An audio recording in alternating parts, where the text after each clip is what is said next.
તો guys welcome back to my blog. તો guys અત્યારે ભેસ્તાનમાં શિવકી સરકારનું આગમન થયું છે ગણપતિનું. આપણે અત્યારે જોવા જવાના છે. પછી ફટાફટ આગમન જોવા આવી ગયા. ત્યારે આપણે આગમનની લોકેશન પર આવ્યા, પર મૂર્તિનું હજુ આગમન થયું નહીં હતું. પછી થોડાક અગાડી ગયા ત્યારે ખબર પડી કે નાસિક ઢોલવાલા બી આવેલા છે. તો ફટાફટ થોડાક અગાડી જઈને જોયું તો નાસિક ઢોલવાલા વગાડતા જ કઈ નહીં હતા. ખબર નહીં હું થયેલું એ લોકોને. શિવકી સરકારનું બોર્ડ બી જોઈ લીધું. ત્યારે જ ભાઈ નાની મૂર્તિની બે એન્ટ્રી થઈ ગઈ છે બગીમાં આવેલી. પછી થોડાક અગાડી ગયા ત્યારે ભાઈ આપણા ફેન ફોલોઈંગ મળી ગયા. અને કેમેરા જોઈને તો શું થાય છે ખબર જ નહીં પડે. અને આટલા ભીડમાં તો ભાઈ મેં બાઉન્સર બી જોઈ લીધા, કેમ કે શિવકી સરકારે બાઉન્સર બી મંગાવેલા હતા. પછી મારા દોસ્તાર લોકો આવી ગયા નાટકો જો.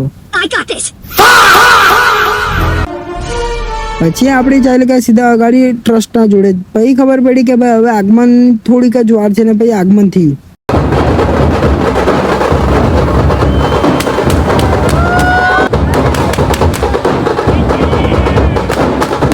પછી આપણે ગયા ટ્રસ્ટના જોડે. ત્યાંથી મૂર્તિ કંઈક જોવાનું કંઈક વાઇબ જ અલગ હતી, કેમ કે આટલી ખતરનાક મૂર્તિ દેખાતી જ નહીં, કંઈ વાત જ નથી. ભાઈ આપણે થોડાક અગાડી હજુ ગયા, કેમ કે ભાઈ ત્યાં ગાડી લાઇટિંગનું ફોકસ એટલું મસ્ત હતું કે મૂર્તિનો લુક જ બદલાઈ ગયેલો. આટલી મસ્ત મૂર્તિ દેખાતી હતી કે વાત જ અલગ છે ભાઈ. પછી જોયું તો ભાઈ ત્યાં જોયું તો ભાઈ પબ્લિક એટલી બધી હતી કે દેખાતી જ બહુ હતી. ને ભાઈ અગાડીથી થોડુંક ટર્ન મારે એટલે એમનો મંડપ આવી જતો હતો. અને નેક્સ્ટ બ્લોગમાં મળીએ. સબસ્ક્રાઈબ કરી લેજો.